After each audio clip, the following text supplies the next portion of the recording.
Hello everyone.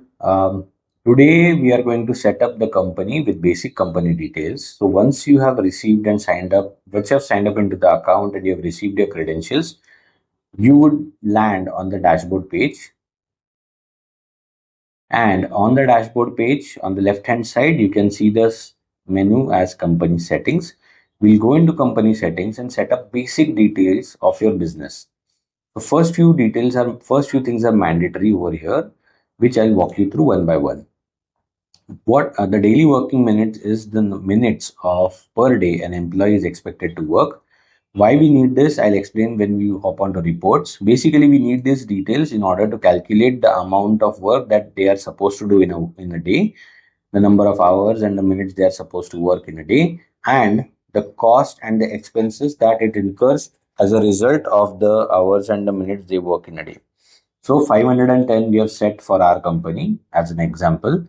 Next is the type of company, as a public limited, private limited, a joint venture, so on and so forth. Whichever suits your organization, you can select here. PAN number and GST number are pretty straightforward. Next is the notice period that an employee is supposed to serve once they resign from your company. Next field is a probation period that an employee is supposed to serve. So it could be 30 days to 60 days as a standard value. Let's say it is 60 days over here. Okay. Now next, this option is maximum holiday allowances, which are optional. So usually companies have optional holidays depending upon the ethnicity of the employees that are working with them. You can define the holidays and optional holidays over here in this menu. I'll walk you through this in the next video. But you can define how many of such optional holidays an employee can take in 1 year. So if I can define this as 2 or 3 as per your choice. And the last option here is access privileges. Access privileges basically defines how many days an employee would have an access to the portal once they have resigned and are released from your company. So let's say an employee has resigned on 1st of January and gets released after 30 days of notice period on at January end. So after that, for next 60 days, they would still have access to the portals, but obviously they would not have access to all the menus that are available. So they cannot apply, leave, or submit request of any form, but definitely they have an access to the documents, the pay slips, their personal documents that are uploaded when the employee was working with the organization.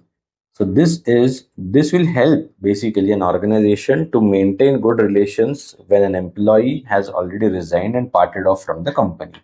Once we have set all this, we can update the details over here. Next option that we have is to choose a company's logo. Company logo has to be maximum 1 MB in size, and you can clip and crop the company logo as required from the image. So you can choose a file.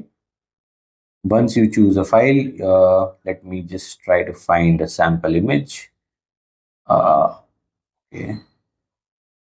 So once you have a sample image, I can choose whatever image I want. I can crop this image to the aspect ratio I want, and I can choose. Once I click on crop, the image and logo should get updated.